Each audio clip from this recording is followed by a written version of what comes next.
siang teman-teman, saya Risabeth Angelika Papahan dari kelas 11 akan menjelaskan tentang penginderaan jauh. Baik, di sini terdapat gambar dari sistem penginderaan jauh. Sebelum kita membahas tentang sistem penginderaan jauh, kita harus mengetahui apa itu penginderaan jauh. Penginderaan jauh itu adalah ilmu atau seni atau teknik untuk merekam benda, gejala, atau area permukaan bumi dari jarak jauh tanpa kontak secara langsung. Hal ini sama seperti saat kita merekam atau memotret sesuatu. Nah, kalau penginderaan jauh, dia itu memotret permukaan bumi. Sistem penginderaan jauh itu terdiri dari beberapa komponen yang menjadi satu kesatuan. Jadi kalau misalnya ada komponen yang tidak bekerja secara baik, maka hasil dari sistem penginderaan jauh itu juga kurang baik.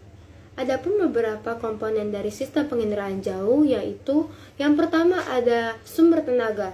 Sumber tenaga itu sendiri terbagi menjadi dua, yaitu sumber tenaga pasif dan sumber tenaga aktif. Sumber tenaga pasif itu adalah sumber tenaga yang dari alam, contohnya itu ya matahari. Nah, kalau misalnya sumber tenaga aktif, itu adalah sumber tenaga buatan atau sumber tenaga yang diciptakan oleh manusia, contohnya itu blades. Jadi kalau sumber tenaga aktif itu, dia itu bisa langsung disimpan oleh sensor dan dapat digunakan pada siang maupun malam hari dengan berbagai kondisi cuaca. Nah, yang kedua ada atmosfer. Atmosfer itu adalah berfungsi untuk menghambat tenaga sinar matahari yang datang melalui serapan, pantulan maupun hamburan.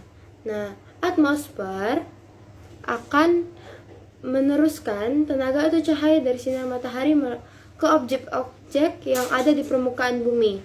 Ya, objek-objek permukaan bumi itu yaitu bangunan, rumah, pohon, dan berbagai macam objek lainnya. Nah, objek yang banyak memantulkan tenaga itu akan tampak cerah, sedangkan objek yang sedikit memantulkan tenaga itu akan tampak gelap. Nah, interaksi tenaga dan objek itu terbagi menjadi 3 ciri, yaitu pertama adalah ciri spektral, yaitu berdasarkan dari panjang gelombang, dan yang kedua ada ciri spasial yang itu berdasarkan pola keruangan seperti ukuran, tinggi, maupun tekstur, dan yang ketiga adalah ciri temporal yang berdasarkan dari waktu perekaman maupun umur dari objek itu sendiri. Nah, dan yang keempat itu ada sensor. Nah, sensor itu dia berfungsi untuk mendeteksi, melacak objek-objek di alam itu dalam jangka tertentu. Nah, dia itu berfungsi untuk menerima dan merekam tenaga yang datang dari objek-objek yang ada di permukaan bumi ini. Nah, berdasarkan proses perekamannya itu terbagi menjadi dua. Nah, yang pertama adalah sensor elektronik dan kedua adalah sensor fotografik. Nah, alat yang membawa sensor itu disebut wahana. Jadi, contoh-contohnya itu ya seperti satelit maupun pesawat. Nah, kalau misalnya sensor itu akan mengolah data dan menghasilkan data itu berupa data digital dan maupun data visual. Nah, data digital itu adalah data yang diwakili oleh simbol. Contohnya itu titik koordinat. Dan yang kedua itu adalah data visual.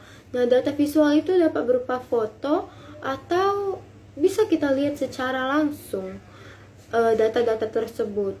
Nah, dan yang selanjutnya itu adalah pengguna data. Pengguna data itu dia merupakan bukti dari tingkat keberhasilan penginderaan jauh itu sendiri. Jadi kalau misalnya pengguna data dapat memahami atau mengerti hasil dari sistem penginderaan jauh ini atau data-data dari hasil sistem penginderaan jauh ini, maka sistem penginderaan jauh itu dinyatakan berhasil. Nah, para pengguna data dapat menggunakan hal-hal ini untuk berbagai hal, seperti dia melihat tata kewilayahan, pembangunan, dan lain-lainnya. Sekian penjelasan saya tentang penginderaan jauh. Terima kasih.